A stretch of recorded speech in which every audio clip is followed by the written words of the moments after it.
welcome learners to the next lecture of reading comprehension.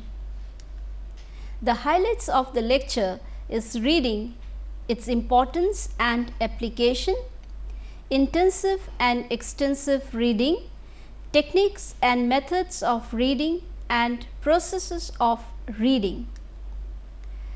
What is reading?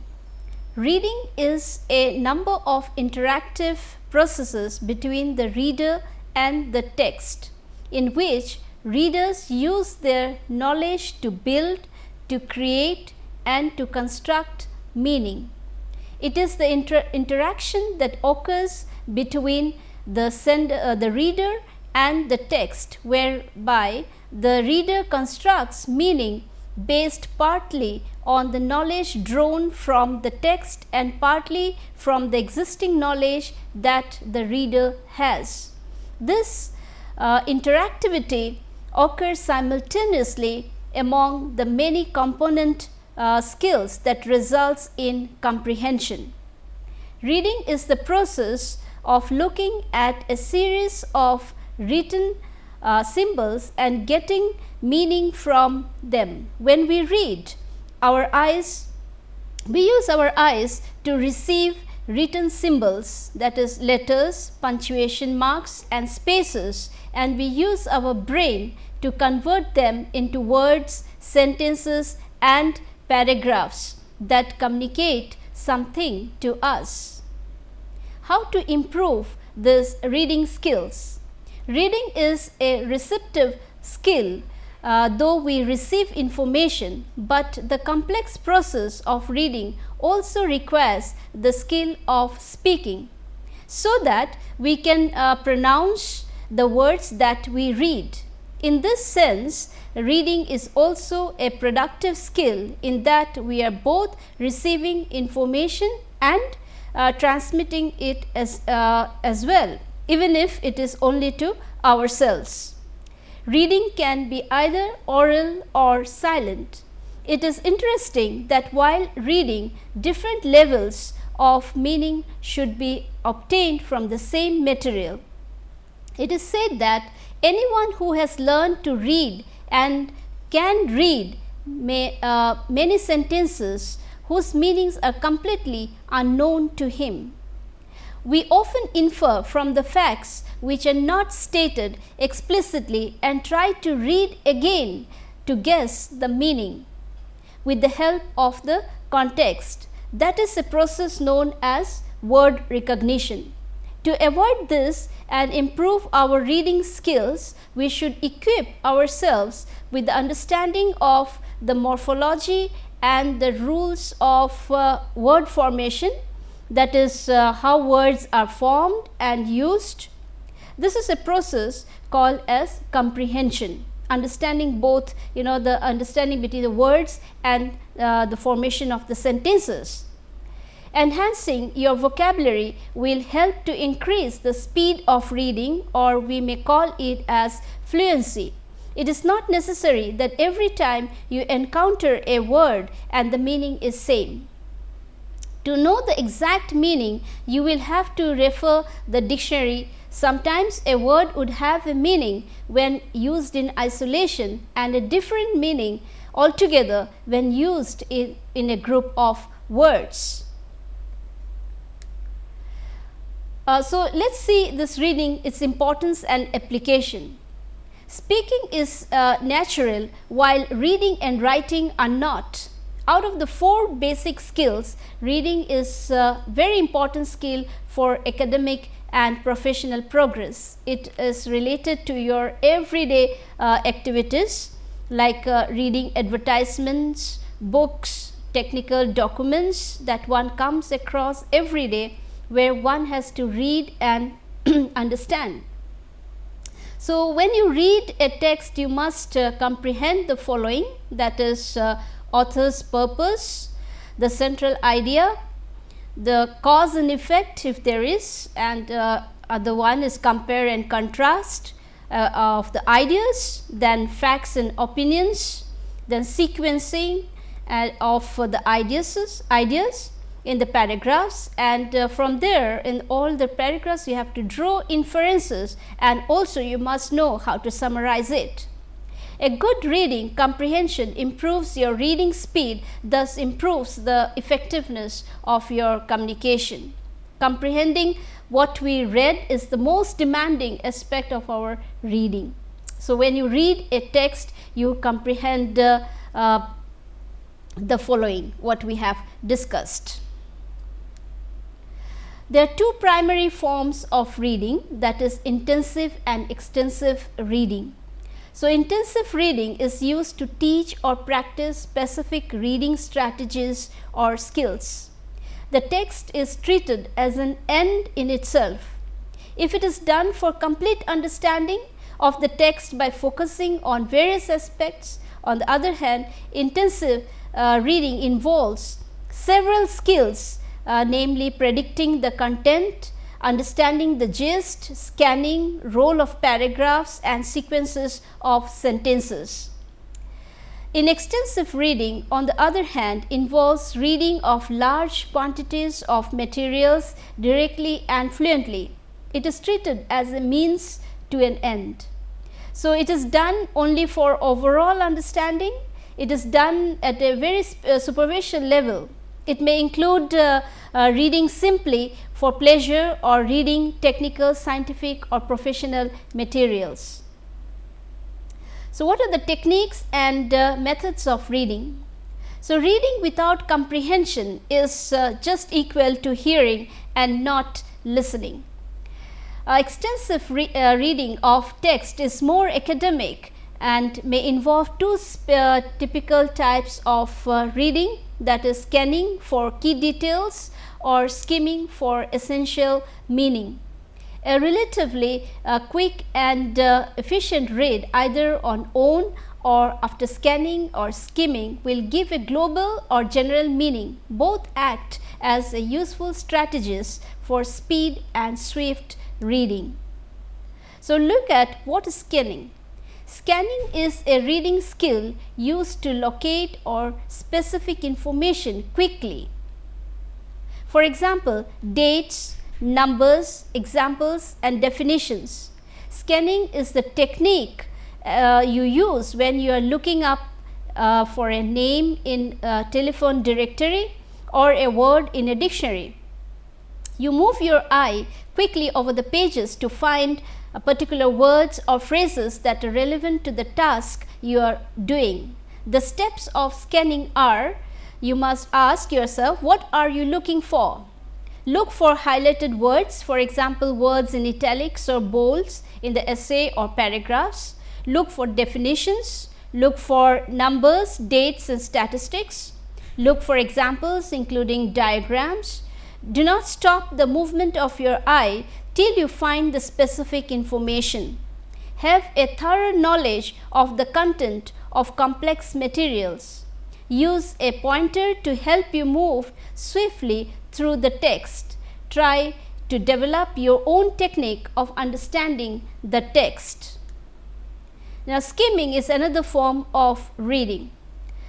Skimming is reading rapidly in order to get a general overview of the material. It is one of the tools to read more in less time. Skimming refers to looking only for general or main ideas. You read what is important to your purpose. It allows you to look for details in addition to the main ideas. What you read is more important than what you leave out. So, what material you read and what material you leave out is what you decide based on your purpose of reading a material. So, while reading, ask yourself the following questions to help you decide whether or not to skim. So, first one, what are you reading? Factual or non-factual? Do I have to read a lot? Do I already know something about this? Or can any of the material be skipped? So, these are the questions you have to ask yourself while skimming. The third one is churning. In addition to skimming and scanning, there are other two types of reading skills such as churning and assimilation. So, churning and assimilation are, on the contrary, much slower and related to the process of stirring up in our minds the ideas, context or structure of the topic by grasping the contents of the text. Once scanning and skimming is done, one needs to churn the gist or the meaning of what one has read. This happens only after skimming or scanning is done.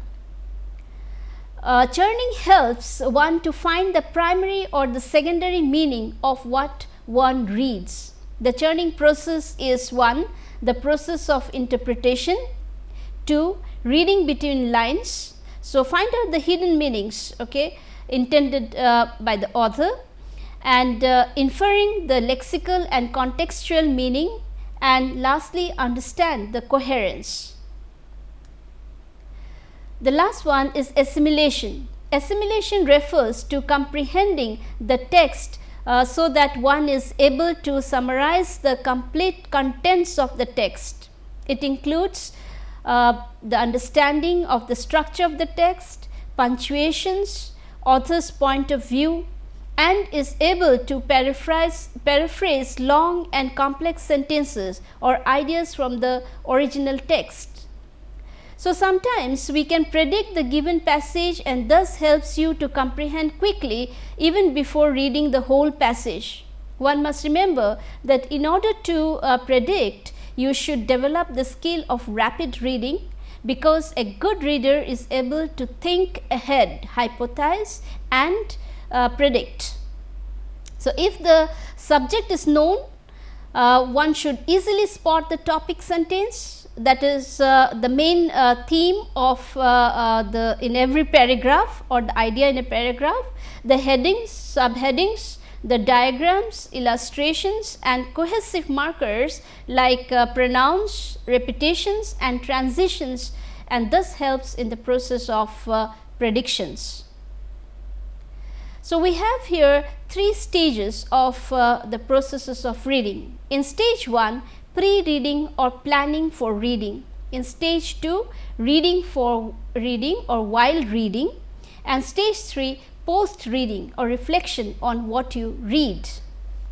In stage 1, pre-reading or planning for reading, it prepares the readers to read assignments by asking themselves to any queries or content of the material. Planning for reading helps readers to focus. A reader might ask few questions. 1. What do I want to get by reading this text? 2. What has this particular text been selected? Why has this particular text been selected? 3. What does the title of this text mean? 4th, can I learn anything from the graphics? 5th, what am I looking for in the text? And finally, will the text contain information that I need?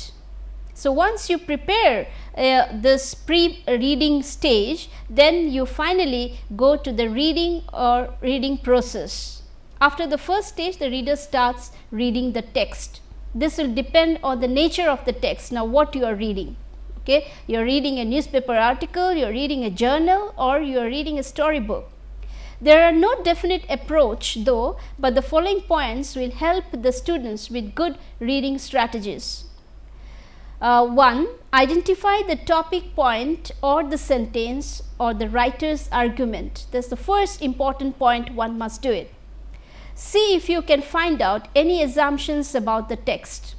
The writer might take inductive or deductive approach, and you can identify important or central ideas as you read the paragraphs. Look for connected ideas, whether the paragraphs are connected. Is there any consistency in the argument? Then evaluate the arguments and find if it conforms to the ideas or principles presented. And finally, assess whether conclusions are justified. So, once you do the reading, then go for the third stage, that is post reading or reflection on what you have read. that is to investigate into the author's opinion. Think about what you have read. The following points might help you to recall what you read. For example, did you find the answers to what you were looking for in the material? Are there any part or parts that you failed to recognize? Third, did you understand each section of the text? Fourth, were you able to find the connectors within the text and other materials you read? Fifth, was the conclusion satisfactory? Were you able to interpret the questions in the text? And finally, try to make notes on what you read for future references.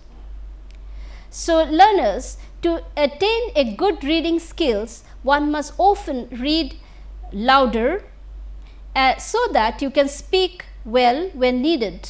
A practice of loud reading can minimize stuttering, anxiety, stage fear and other psychological problems arising facing your audience or audiences. To attain a good reading skills, one must read often and louder so that you can speak well when needed. A practice of loud reading can minimize stuttering, anxiety, stage fear and other psychological problems arising facing audiences. A good reading practice can leverage you to be more confident and be a good orator. Wish you good luck. Thank you.